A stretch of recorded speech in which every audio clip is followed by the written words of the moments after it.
السلام علیکم ورحمۃ اللہ وبرکاتہ۔ سامعین، آج کی اس مجلس میں ہم جس موضوع پر بات کرنے جا رہے ہیں، رمضان میں کثرت سے دعاؤں کی ضرورت ہے۔ قرآن مجید میں اللہ تبارک و تعالی نے رمضان کے احکام اور مسائل کے درمیان دعا کی ترغیب بیان فرمائی ہے۔ اللہ تعالیٰ فرماتا ہے: اعوذ باللہ من الشیطان الرجیم، بسم اللہ الرحمن الرحیم، وَإِذَا سَأَلَكَ عِبَادِي عَنِّي فَإِنِّي قَرِيبٌ أُجِيبُ دَعْوَةَ الدَّاعِ إِذَا دَعَانِ فَلْيَسْتَجِيبُوا لِي وَلْيُؤْمِنُوا بِي۔ جب میرے بندے آپ سے میرے بارے میں پوچھیں تو کہہ دینا کہ میں قریب ہوں، پکارنے والے کی پکار کو قبول کرتا ہوں۔ جب بھی وہ مجھ کو پکارے، لوگوں کو چاہیے کہ وہ بھی میری بات مانیں اور مجھ پر ایمان لائیں۔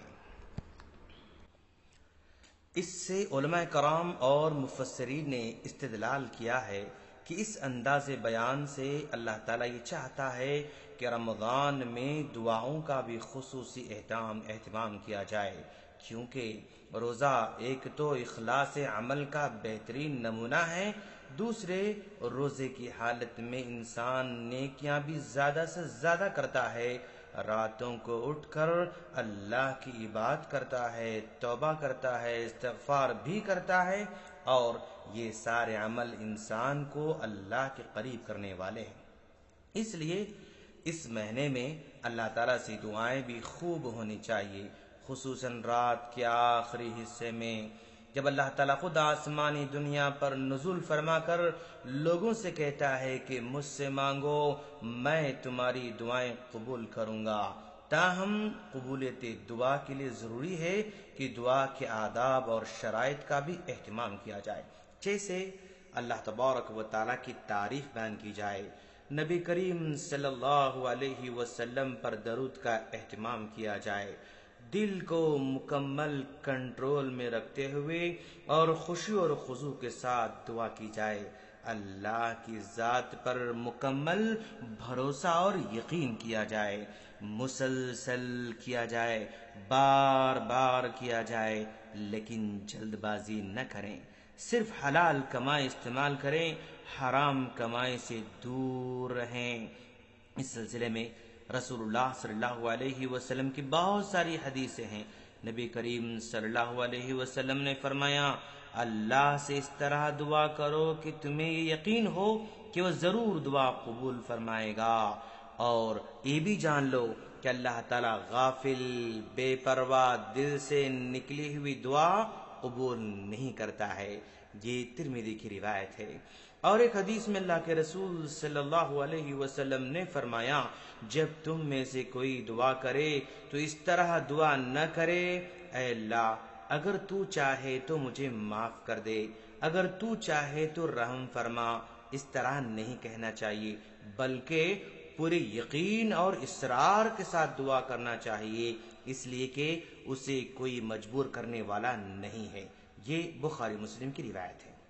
اسی طرح اور ایک جگہ پر اللہ کے رسول صلی اللہ علیہ وسلم نے فرمایا: بندے کی دعا ہمیشہ قبول ہوتی ہے جب تک وہ گناہ کی دعا نہ کرے یا قطع تعلق کی دعا نہ ہو، جلد بازی کی دعا نہ کی جائے۔ پوچھا گیا: اللہ کے رسول، جلد بازی کا کیا مطلب ہے؟ اللہ کے رسول صلی اللہ علیہ وسلم نے فرمایا: وہ کہتا ہے میں نے دعا کی اور بار دعا کی، لیکن ایسا نظر نہیں آتا ہے کہ میری دعا قبول نہیں ہوئی۔ اس طرح کی بات کہنا یا مایوس ہو جانا، اس کو جلد بازی کہا جاتا ہے، اور اس کے نتیجے میں وہ سست اور مایوس ہو جاتا ہے، دعا کرنا چھوڑ دیتا ہے۔ یہ بخاری مسلم کی روایت ہے۔ نبی کریم صلی اللہ علیہ وسلم نے ایک آدمی کا ذکر فرمایا جو لمبا سفر کرتا ہے، پرا گندہ حال، گرد و غبار میں اٹا ہوا، اپنے دونوں ہاتھ آسمان کی طرف بلند کرتا اور کہتا ہے: اے ربی، اے ربی، پروردگارا، پروردگارا کرتے ہوئے دعا کرتا ہے، حالانکہ اس کا کھانا حرام کا ہے، اس کا پینا حرام کا ہے، اس کا لباس بھی حرام کا ہے، حرام کی غذا سے اس کی خوراک ہوتی ہے، تو ایسے شخص کی دعا کیوں کر قبول ہو سکتی ہے؟ یہ مسلم کی روایت ہے۔ ان آداب اور شرائط کا خیال کرتے ہوئے دعا کی جائے تو یقیناً وہ دعا قبول ہوتی ہے، یا اس کے عوض کچھ اور فوائد انسان کو حاصل ہو جاتے ہیں۔ جیسے ایک حدیث میں نبی کریم صلی اللہ علیہ وسلم نے فرمایا، جو مسلمان بھی کوئی دعا کرتا ہے بشرطے کہ وہ گناہ کی دعا نہ ہو، قطع رحمی کی دعا نہ ہو، تو اللہ تعالیٰ اسے دعا کی اس سے 3 چیزوں میں سے ایک چیز ضرور عطا کرتا ہے۔ یا تو اسی وقت اس کی دعا قبول کر لی جاتی ہے جو اس نے مانگا ہے، یا اس کے لیے آخرت میں اجر کا ذریعہ بنا دیا جاتا ہے، یا اس کو پہنچنے والی برائی کو دور کر دیا جاتا ہے۔ یہ سن کر صحابہ کرام نے کہا، تب تو ہم خوب دعا کریں گے۔ آپ صلی اللہ علیہ وسلم نے فرمایا، اللہ کے پاس بھی بہت خزانے ہیں۔ یہ احمد کی روایت ہے۔ انسان کو صرف اپنے لیے ہی دعا نہیں کرنا چاہیے، بلکہ اپنے دوستوں کے لیے، رشتہ داروں کے لیے، ان کے حق میں بھی خلوص کے ساتھ دعا کرنا چاہیے، کیونکہ اللہ کے رسول صلی اللہ علیہ وسلم نے فرمایا، مسلمان کی اپنے مسلمان بھائی کے حق میں غائبانہ دعا قبول ہوتی ہے۔ اس کے سر پر ایک فرشتہ ہوتا ہے، جب بھی وہ اپنے بھائی کے لیے دعائے خیر کرتا ہے تو اس پر مقررہ فرشتہ کہتا ہے، آمین، اے اللہ اس کی دعا قبول فرما لے، اور اللہ تجھے بھی اسی طرح دے جو تو اپنے بھائی کے لیے مانگ رہا ہے۔ یہ مسلم کی روایت ہے۔ سامعین، انسان فطری طور پر کمزور، جلد باز واقع ہوا ہے، اس لیے جب وہ کسی سے تنگ آ جاتا ہے نا تو فوراً بد دعائیں دینا شروع کر دیتا ہے، حتیٰ کہ اپنی اولاد کو اور اپنے کو بھی بد دعائیں دینے سے گریز نہیں کرتا ہے۔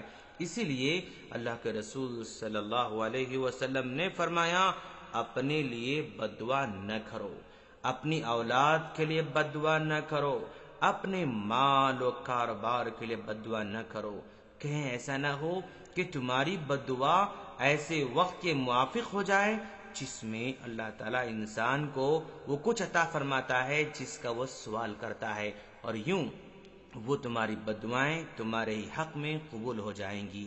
یہ مسلم کی روایت ہے۔ ہم اللہ سے دعا کرتے ہیں کہ باری تعالیٰ تو ہمیں رمضان میں خوب دعا کرنے کی توفیق عطا فرما۔ آمین۔ السلام علیکم ورحمۃ اللہ وبرکاتہ۔